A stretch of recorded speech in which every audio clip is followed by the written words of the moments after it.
Norbert Morin, député de Côte-du-Sud, est fier d'être associé à cette émission.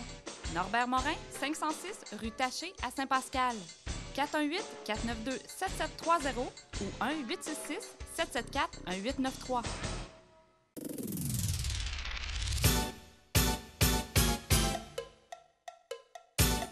Vice-versa, c'est quoi?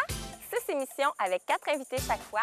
On n'est pas Kant, on n'est pas Spinoza, mais on se questionne sur notre identité, sur ce qu'on devrait être. On philosophe à notre façon.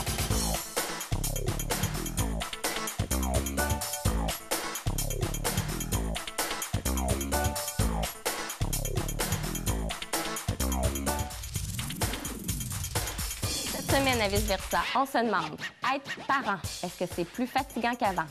On se demande aussi, sommes-nous toujours fiers de nos enfants? Et qu'est-ce qu'être un parent serviteur? Qu'est-ce que c'est être un parent? Ça dépend de l'âge, hein? Ça dépend de l'âge des enfants, hein? Je pense que c'est... Ça dépend de l'âge. Ouais, du 0-5 ans, c'est donner beaucoup d'attention. Protecteur. Beaucoup, oui. C'est répondre aux besoins primaires. Oui, être rassurant, être présent, oui. Être un modèle. Ouais. Mais moi, j'ai des enfants d'en bas de 5 ans, donc on a répondu à ma partie. Alain, t'as des enfants adultes, puis Diane, Mylène, vous avez des enfants adolescents. Possiblement que vous n'avez pas la même réalité que la mienne. Bien, moi, selon moi, être parent, comme je disais, les petits, c'est ça, on parle de besoins essentiels, hein, se nourrir, les loger, les protéger.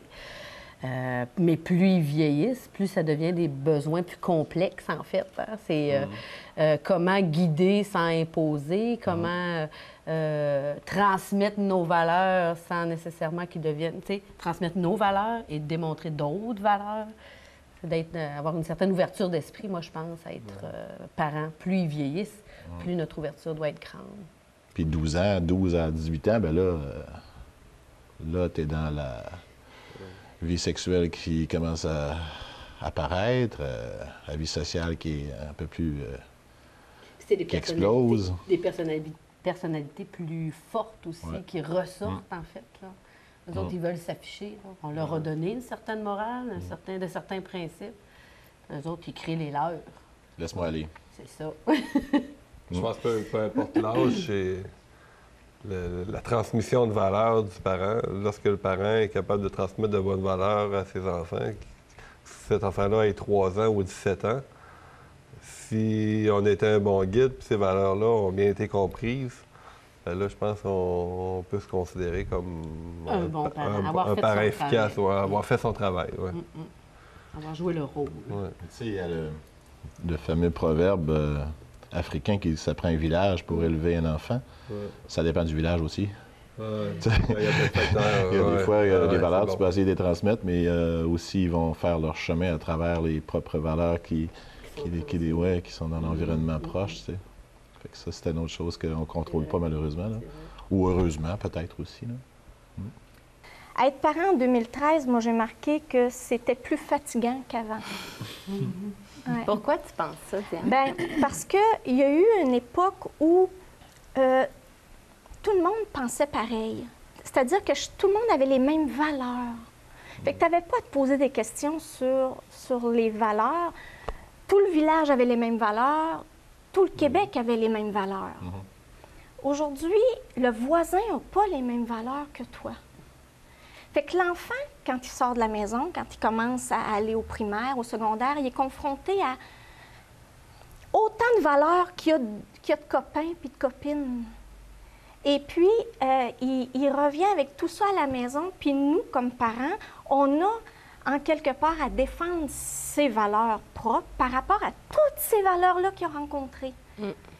Fait que c'est fatigant en 2013 d'être parent. Moi, je suis d'accord, puis plus ou moins, parce que je te dis, je vois les miens qui sont rendus des adultes. Maintenant, j'en ai qui sont adultes, là, dans 25, 26, 28 ans. Ils reviennent aux valeurs que j'avais à la maison quand ils étaient petits. C'est certain. Tu sais, ça ne s'est pas perdu. Ça va revenir nécessairement. Ça, c'est rassurant. Oui, ça, je pourrais te dire, oui.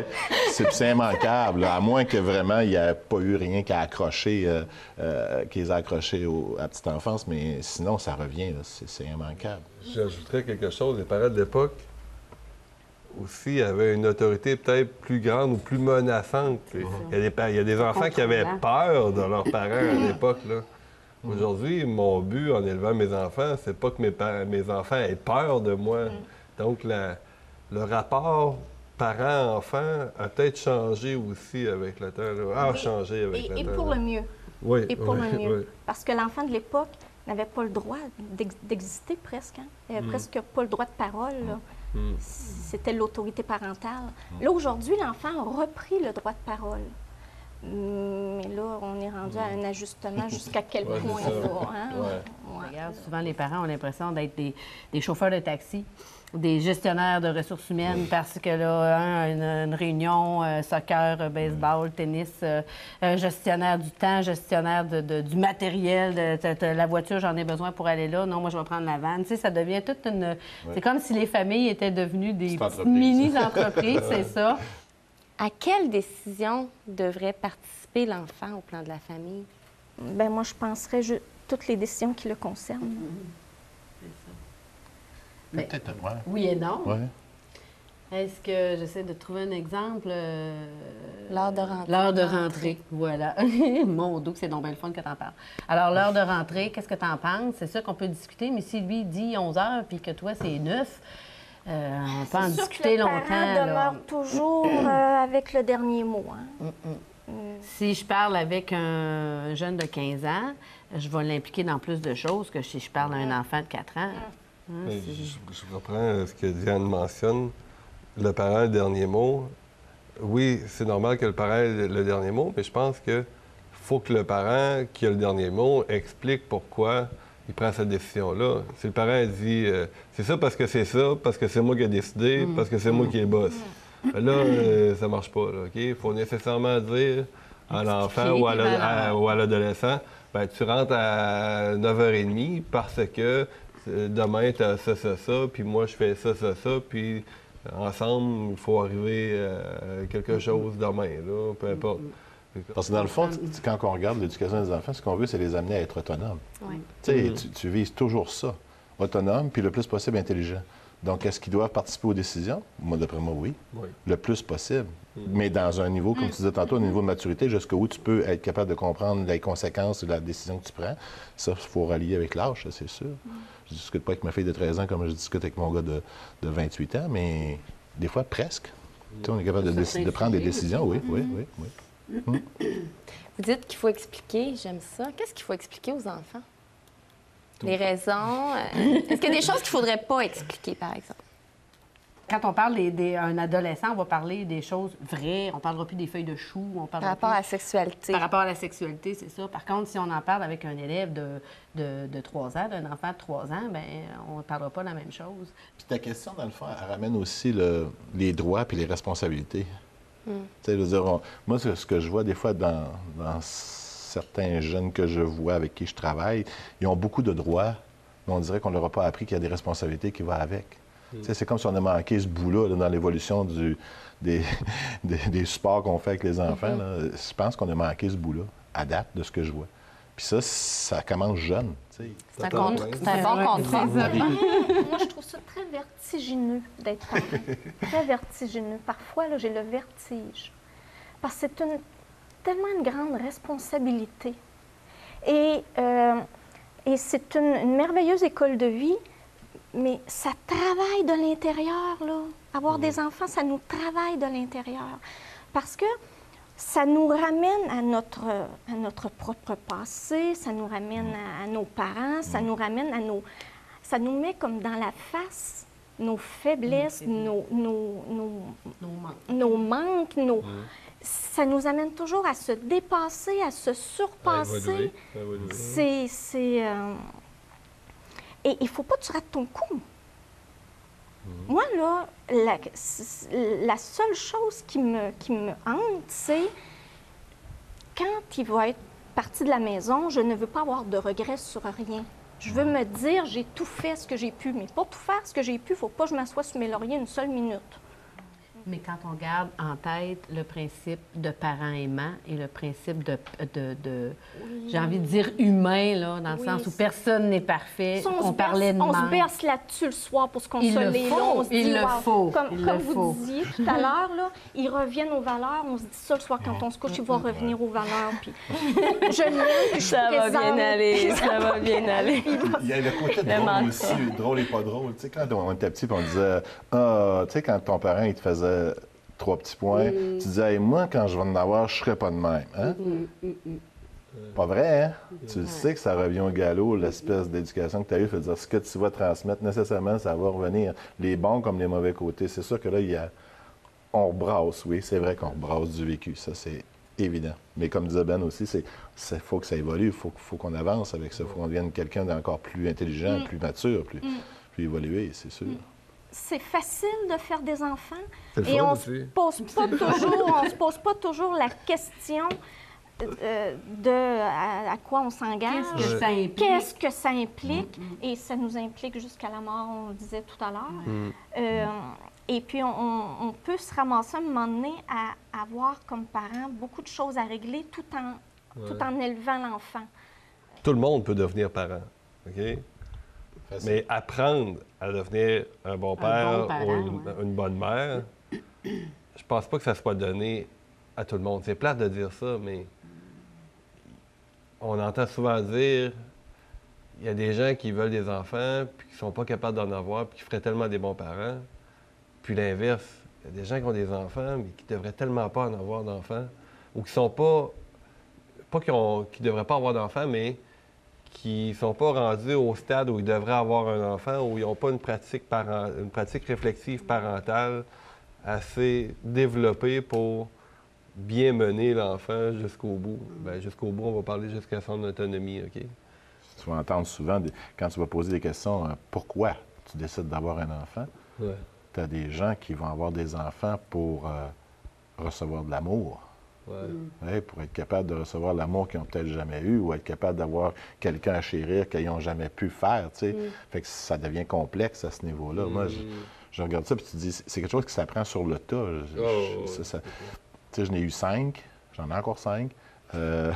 Puis je sais très bien que si je regarde maintenant comment je suis comme père avec ma préadolescente versus ce que j'étais avant avec mes plus vieux, bien, est-ce que je suis meilleur? Sur certains aspects, je pense que oui. Tu sais, je n'ai vu passer d'autres. J'ai pris un peu plus de souplesse dans certaines affaires. Les conditions socio-économiques ont changé, les conditions de vie. Tu sais, bon, tu vis des divorces. Tu dis, bon, OK, comment tu as vécu ça avec tes enfants? As-tu bien fait ça? Là, peut-être que je serais bon. Là, pour un troisième, je serais bon pour bien faire ça. Tu sais, mais tu n'es jamais bon. Là. Tu peux jamais être bon. Là. C'est impossible. Là. C'est d'être capable, par exemple, de revenir en arrière puis de dire, ben peut-être des fois de dire, ben je m'excuse. Tu sais, je me suis emporté, ou ça, je l'ai perdu, ou ça, je n'avais pas compris. Tu sais, c'est important de faire ça avec des enfants. Sinon, on leur apprend pas qu'on peut être... On est humain. On peut se tromper. On peut se tromper. Ouais, Oui. c'est ça, ouais. Des fois, on oublie hein, de s'asseoir et de dire, regarde, l'autre fois, ouais, c'était pas fort. Excuse-moi, là, c'était pas fort. Je trouve qu'on a une plus grande possibilité aujourd'hui d'être bons parents qu'avant, par exemple. Parce qu'il y a eu beaucoup de penseurs qui ont pensé et qui nous ont transmis leurs pensées. Et nous, là, on peut les lire dans les bouquins, on peut s'informer, Moi, j'ai lu, je ne sais pas comment j'ai lu.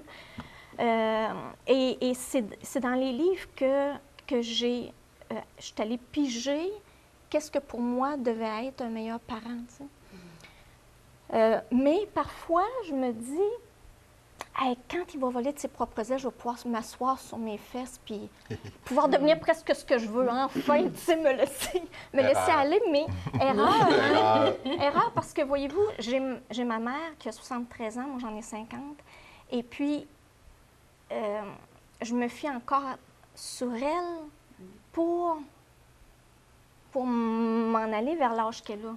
Et quand elle fait un mauvais pas, ça me fait de la peine, parce que je me dis, oups, là, tu ne me montres pas le bon chemin, là. Okay. C'est comme si je m'attends encore à ce qu'elle me montre la voie, la route. Un parent qui a confiance en ses moyens, ça transparaît dans ses comportements, puis l'enfant le sent également. un nouveau père qui n'est pas à l'aise avec son bébé naissant puis qui n'est pas confiant, l'enfant, il s'en rend compte, là. Donc, nécessairement, plus l'enfant vieillit, puis s'il voit ce manque de confiance-là à travers son père ou sa mère, il va le sentir, ce manque de confiance-là. Puis, au contraire, si le parent dégage beaucoup de confiance, puis est rassurant, bien, l'enfant, nécessairement, il va voir le comportement de ses parents. Ils ont confiance en lui, il a confiance en moi. Donc, il est plus porté, je pense, à mieux évoluer ou à mieux comprendre les agissements du père ou de la mère. Il y a un travail à faire avant de devenir parent. J'aimerais ça que tu me l'expliques, ce travail-là. En tout cas, si je prends mon cas personnel, déjà avant d'avoir des enfants, j'avais pris conscience de mon bagage en tant qu'enfant et mon bagage en tant que ce que m'avaient donné mes parents. Okay. Donc, j'avais déjà une petite idée de ce que je voulais donner, de ce que je voulais éviter. Et mes enfants, quand je les ai eus, bien, je les ai désirés. Okay? C'était décidé et même j'ai arrêté de travailler parce que pour moi, c'était important d'élever mes enfants, qu'ils ne soient pas élevés en garderie. Donc, on a vécu la simplicité volontaire. J'avais des petits travails à temps partiel durant le jour quand ils allaient au primaire, mais pour moi, ça a toujours été une priorité de moi élever mes enfants pour leur transmettre mes valeurs à moi et non pas les valeurs de toutes les gardiennes dans les mains qui auraient passé. Mais déjà, en ayant une certaine prise de conscience de son passé, de ce qu'on a reçu, de ce qu'on veut transmettre et de les décider, ces enfants-là, de décider de les avoir, déjà, je pense qu'il y a quand même un bon bagage, là, une bonne partance, mettons. Le mot à retenir, c'est donner. Oui, mais pour reprendre ce que Diane dit, je pense que tu fais des enfants à deux puis tu les élèves à deux. Nécessairement, oui, il y a un travail d'introspection personnelle à faire avant d'avoir des enfants, mais il faut que tu saches puis tu sois sûr que la personne avec qui tu fais des enfants, c'est la bonne personne, à ton avis, à ce moment-là, pour faire des enfants. Parce que, oui, il y a beaucoup de séparations puis il y a des divorces, mais lorsque ces gens-là ont décidé d'avoir des enfants, ils s'aimaient puis ils ont fait des enfants possiblement pour les bonnes raisons. Par la suite, bien, tout le monde est appelé à évoluer indépendamment, puis c'est normal aussi, des fois, qu'on prenne des chemins différents. Et lorsqu'on est au moment de faire un enfant ou de vouloir un enfant, c'est une décision de couple. Oui, personnellement, individuellement, il faut être prêt à avoir un enfant, mais en tant que couple, il faut se parler aussi puis se dire, OK, moi, mes enfants, je voudrais leur transmettre ce type de valeurs-là, puis quand ils grandissent, nos enfants, Karine puis moi, on a des enfants, puis lorsque notre petit garçon il agit d'une telle façon, bien là, on communique ensemble, on dit là, qu'est-ce qu'on devrait faire, ou ainsi de suite. Donc, il y a la communication où on se parle en anglais pour pas qu'ils soient capables de nous comprendre en français. Mais ça fait toi apprendre l'espagnol. Mais le concept de communication est essentiel aussi dans le rôle de parent. La communication, oui, avec l'enfant, mais communication aussi avec la personne avec qui tu as fait cet enfant-là. Tu sois en couple avec cette personne-là ou que tu ne sois plus en couple avec cette personne-là. Vous l'élevez quand même, cet enfant-là, puis vous restez parent à vie pour cette personne-là. Mais ça, c'est un monde idéal. Oui, c'est ça, c'est un monde idéal. Dans la vraie vie, quand tu te sépares, c'est rare que les ententes sont parfaites. Oui, c'est souvent, des fois, sur des litiges qui sont sortis, des fois, sont par rapport aux enfants aussi. Ça fait qu'il y a déjà des zones qui sont assez orageuses. Mais avec l'expérience qu'on a maintenant, les générations évoluent. Et je pense que les enfants auront cette conscience-là au moment où ils auront des enfants, là, qui savent que c'est une réalité. Puis moi, bien, un peu ça, j'ai pas envie, moi, ce que j'ai vécu avec mes parents, moi, j'ai pas envie de leur vivre. Je le ferai pas subir à mes enfants. Puis, tu sais, quand je parlais tout à l'heure, dans le fond, le mot à retenir, c'est donner. Parce qu'en fait, quand on met des enfants au monde, on donne, et on donne tout. Hein. On donne notre indépendance, notre autonomie, notre liberté, notre argent, notre voiture. C'est ça. Son compte en banque. C'est ça. Fait que quand tu parlais tantôt de la personne qui met un enfant au monde pour recevoir... C'est problématique. On reçoit, fort heureusement, on reçoit, mais au départ, je pense qu'on donne beaucoup plus que l'on peut recevoir. Que ça se pourrait que dans ce cycle-là d'être parent, il y aurait un espace là, la valorisation, j'ai de la misère à l'avoir. Ça se pourrait. J'ai envie de te dire, justement, quand ils sont petits, on contrôle, on décide, on fait pour eux. Tout. On explique tout et on modèle. Hein? On est en train de faire une pâte à modeler, là, on modèle. Tout. Et à un moment donné, oups, là, on est obligé, nécessité, le laisser aller, je guide, mais je peux pas décider tout, le choix des cours, le choix du couple. Et là c'est inquiétant, parce que, mon doux, on a des fois l'impression... Comment il va se modeler? Ben c'est ça, là, il est en train de se briser, mon doux, il y a une patte, c'est ça. Et là c'est moins valorisant, c'est beaucoup plus inquiétant parce que, je reviens à ta question, qu'est-ce qui est valorisant pendant que les autres invités? En fait, c'est la réussite. La réussite. C'est la réussite. Puis quand on est au stade où on ne sait plus si on a réussi, c'est un petit peu moins valorisant. C'est plutôt l'inverse. Ah, quelle catastrophe est-ce que j'ai fait? J'ai donc bien été une pas bonne mère ou on a donc bien pris des pas bonnes décisions. Là, c'est moins valorisant. Et là, Alain est là pour témoigner que ça revient. Ça revient, c'est donc bien le fun.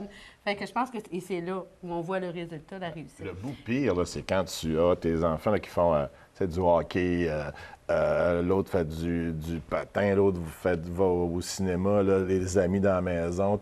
Tu te couches en 9 heures, t'es brûlé d'un raide, t'as rien fait. Tu dis, hey, c'est quoi ma vie, là? Tu sais, c'est quoi ma vie? Il y a des bouts, tu vis ça. Ils Là. leur vie. Ah ouais, là, tu dis, aïe, aïe, moi, c'est quand, là? C'est mon tour, il est quand, là, tu sais? Fait que ça, c'est le bout, le pire. Puis c'est sûr que tu le passes. Faut le passer, c'est impossible, là, tu sais. Si tu te donnes un peu pour tes enfants, c'est sûr que tu vas passer ça. Fait que Il y a un moment où on n'a plus de vie. accepte. Ah oui, accepte C'est ça. comme quand ils viennent au monde, là, puis ils font pas leur nid. C'est ça. Mais moi, je pense que dès qu'ils viennent au monde, On n'a plus de vie. on n'a plus de vie. Il faut se garder une vie, Ouais. OK? Parce que sinon, on va devenir des mauvais parents. OK? Il faut, je pense, continuer à avoir un espace pour soi, un espace pour le couple.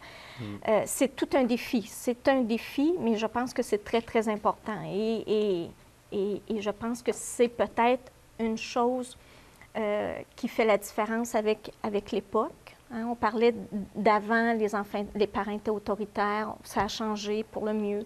Ça aussi, ça a changé pour le mieux. On s'est rendu compte qu'on était aussi des êtres, des individus. Chacun était des individus, qu'il fallait s'occuper de soi, s'occuper du couple, que chacun pouvait avoir son espace. Tu sais. Mais est-ce que quand ils sont plus vieux, les enfants, ils savent reconnaître que ça vient en quelque part un peu des parents, ce qu'ils sont devenus? Ou c'est juste le parent qui se dit « Toi, t'es devenu ça parce que j'étais là en arrière. » Des fois, non. Non, pas encore, hein? Non, pas vraiment. Puis c'est correct. Moi, OK. je pense que c'est correct. Il n'y avait pas à voir tout ça. OK. Tu sais, Ils vont le voir c'était plus ton tard, rôle hein? d'être là. Fait que OK. tu peux pas t'attendre à avoir toujours ah merci papa. Tu sais. C'est pour ça la fête des pères. Ouais, c'est la c'est fête des mères. ça, ouais, tu sais. Ça doit être pour ça. Ouais, ça donne un petit bon. Dans le fond, tu n'as fait que ton devoir. C'est comme ça je qu'il faut, pense que qu'il faut oui, le voir. On est oui. parents. Mais tu sais, il y a un retour. Moi, je regarde, là, tu sais, j'ai mes deux grands gars. Quand je vais jouer au hockey avec mes deux grands gars, là, ça compense pour toutes les heures de route que j'ai fait un peu partout pour les amener jouer au hockey, tu sais, puis les habiller, puis tu sais, tout le kit, là. Faire des patinoires dans ma grange chez nous parce que je voulais qu'ils jouent au hockey. Tu sais, c'était du temps, mais aussi un plaisir. Il y a une notion de plaisir là-dedans aussi, là, où il ne faut pas se le cacher, mais ça revient après, ces choses-là. Il faut être patient, il faut vraiment être patient. C'est comme un placement, un rire. Hein? Tu ne sais pas si tu vas le toucher à un moment donné, mais tu espères. Hein? Puis, tu sais, ça, moi, quand j'ai eu mes enfants, la première chose que ma mère me dit, là, elle dit, ah, tu vas avoir un bébé, OK, c'est cool. Elle dit, moi, je vais te conter une joke. Elle dit, c'est une vieille madame qui se couche le soir, puis elle dit, ah, enfin, je vais pouvoir dormir toute ma nuit. Mon dernier vient de rentrer au foyer de personnes âgées. Fait que tu vois, cette préoccupation-là, tu vas toujours l'avoir. Hein? Tu as mis ça au monde, tu te dis, OK, on va essayer de faire du mieux qu'on peut, puis à un moment donné, il y a des retours, mais tu vas toujours être préoccupé, tu vas toujours te demander si, bon, c'est-tu le bon chum? S'ils font des enfants, ils vont-tu rester ensemble? Ils vont-tu être capables de payer à la maison? Ils vont-tu partir avec d'autres problèmes, tu sais? On n'a pas beaucoup parlé. Tantôt, vous avez dit, je vais reconduire là. Après ça, lui, il a sa partie. Puis là, il y a des cours de danse. Puis, est-ce que vous êtes devenus des parents valets? À partir de quand on devient un parent valet? Qu'est-ce que tu entends par parent valet? Bien, selon mes lectures dans les journaux, puis dans ce qu'on entend, ce serait un parent serviteur. c'est celui qui amène Mais c'est peut-être autre chose. à un enfant roi. L'enfant roi a nécessairement un parent valet. Moi, Donc, je pense oui. qu'on devient des parents valets. Ceux qui deviennent des parents valets, ça se passe à la naissance de l'enfant. Ça se passe pas quand l'enfant, je pense, a 4 ans ou 5 ans. C'est dès le départ qui se fait un parent serviteur.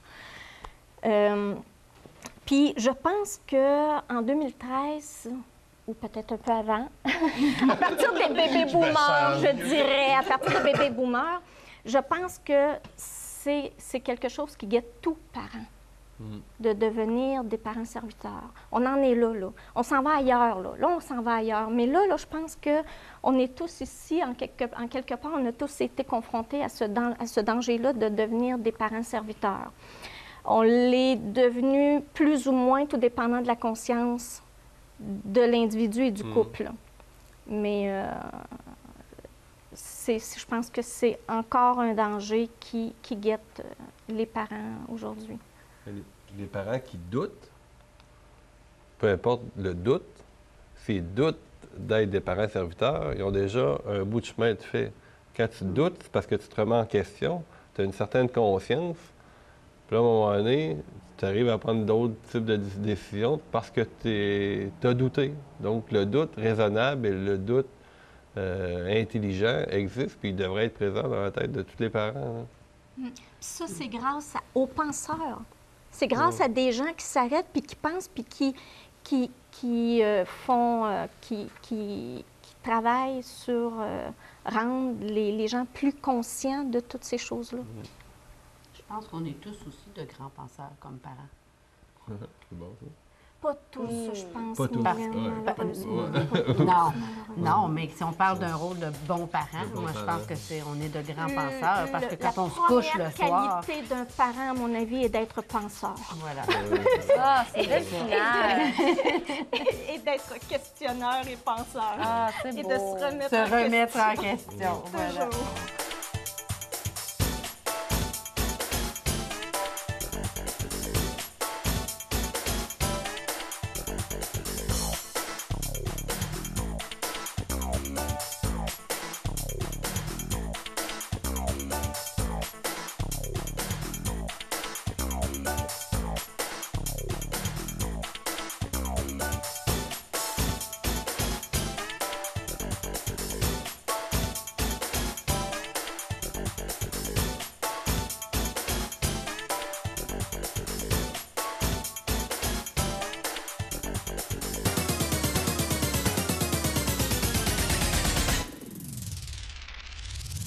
Norbert Morin, député de Côte-du-Sud, est fier d'être associé à cette émission.